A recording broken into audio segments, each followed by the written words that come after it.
Sa videong ito guys, makikita nyo kung paano tinahi ang trapal ng aking e-bike. Kasi guys, yung e-bike ko ay gutay-gutay na talaga siya. So, hindi na siya pwedeng hindi palitan. So, naisipan ko bago magpasukan, kailangang mapalitan na ng trapal. Kasi napakahirap maghatid sundo sa school kapag sira-sira yung trapal ng e-bike ko. Kasi pag umulan, mahihirapan po ako. At may kasama po akong baby. Ayan si Talia, kasama kong maghatid sundo sa kanyang kuya sa school. Hirap kasi kapag umuulan, ayan, so mababasa po kami. So, mas maganda na yung ganito guys. So, itong pinapagawa namin na to, ayan, so medyo natagalan din po ito. Kaso nga lang, syempre, sulit din naman kasi napakaganda yung gawa ni Kuya. Talagang solid. At saka ang ganda ng pagkatahi. Ayan, nagbukhang bago yung e-bike ko.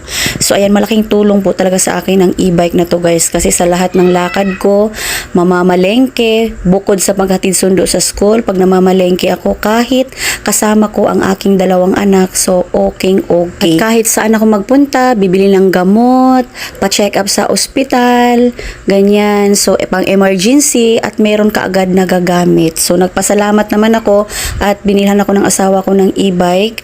At nung una talaga guys, hindi po talaga ako marunong mag-drive.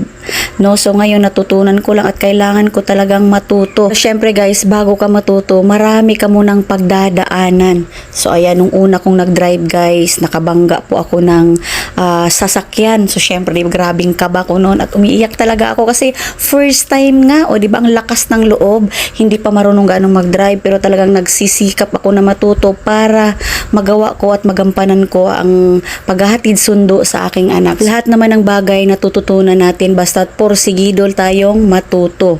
So ayan guys, ito na nga yung gawa ni Kuya, ay napakatibay at napakaganda guys. So sulit ang paghihintay ko. Nung una nababad trip na ako kasi napakatagal at maghahatid sundo ako sa anak ko at wala akong magamit. So ang tagal din tong nakatenga, no? So ngayon guys, okay na. Ayan, makikita nyo naman sulit at napakaganda ng kanyang trapal at ang kanyang pagtahi. Talagang napakaganda. So, wala akong masabi. Ayan guys, tingnan nyo.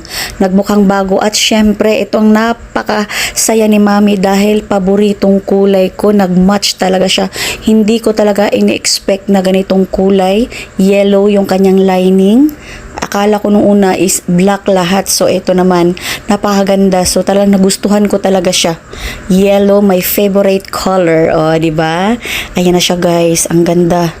Ayan, ang ganda ng zipper. Then makikita nyo naman, ayan, ito guys, nirequest ko talaga yan dahil para hindi siya nalipad-lipad. Ayan. At saka yung compartment niya, hindi mabasa pag may ulan. So, pinalagyan ko ng ganyan. So, ngayon guys, masasabi niya ba ang sulit? Ang 5,500 pesos na binayad ko sa pagpagawa ng aking trapal ng e-bike. Ayan, titigan yung maigi guys. O, napakaganda naman siya. Ano sa tingin nyo sa inyong lugar? Okay ba siya? Or mura? Or mahal? Ayan. Pero para sa akin guys, kahit ganito yung presyo niya, maganda naman yung pagkakagawa. O diba? Happy ang Mami. So ito na nga guys, dadrivean ko na siya at uuwi na ako. Alas 5:30 na po ng hapon natapos. So ito na, babaybayin ko na ang daan at uuwi na si Mami.